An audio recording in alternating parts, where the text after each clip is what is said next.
নওগাঁর পাইকারি মোকামে সুগন্ধি চালের দাম সপ্তাহ ব্যবধানে কেজিতে বেড়েছে ৮ থেকে ১০ টাকা। বিস্তারিত জানাতে এই মুহূর্তে মহাদেবপুরে আছেন সহকর্মী এমআর রুকি। সরাসরি যাচ্ছি তার কাছে।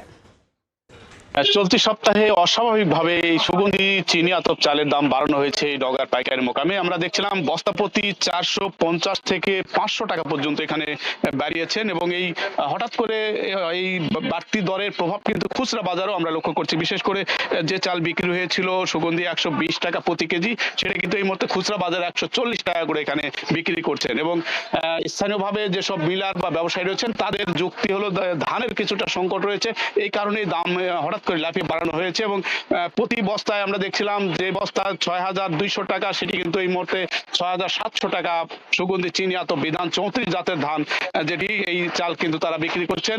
হঠাৎ লাফিয়ে এই অস্বাভাবিক বৃদ্ধিকে আসলে এক ধরনের কারসাজি বা সিন্ডিকেটই বলছেন স্থানীয় যারা ভোক্তা। তারা বলছেন যে বাজারে নজরদারির অভাবকে পুঁজি করে এরকম একটি দাম বাড়িয়ে অতিরিক্ত মুনাফা হাতে নেওয়ার যে প্রবণতা সেটি কিন্তু তারা করছেন। এবং আপনারা জানেন যে এই রমজান মাসে স্বাভাবিকভাবে সুগন্ধি জাতের চালের কিছুটা কদর তৈরি হয়, বাজারে পোলার এক ধরনের খাবার বাড়তি যোগ তৈরি হয়। এই সুযোগটাই কিন্তু ব্যবসায়ীদের দিক থেকে নেওয়ার অভিযোগ করা হচ্ছে। এবং এখানে জেলায় কিন্তু সুগন্ধি জাতের যে ধান, এই ধানের কিন্তু বিশাল একটি কারবার হয়ে থাকে অনেক বড় পরিসরে। স্থানীয় কৃষি বিভাগ বলছেন জেলায় প্রায় ৭০,০০০ হেক্টর জমিতে সুগন্ধি জাতের ধানের আবাদ করা হয়েছিল বিগত মৌসুমে। এবং এই ধানগুলো কিন্তু ধাপে ধাপে এই হাটে আসছে এবং হাট থেকে চাল ক্র্যাশিং করে এই খুচরা বাজার বা পাইকারি বাজারে সরবরাহ করে থাকেন।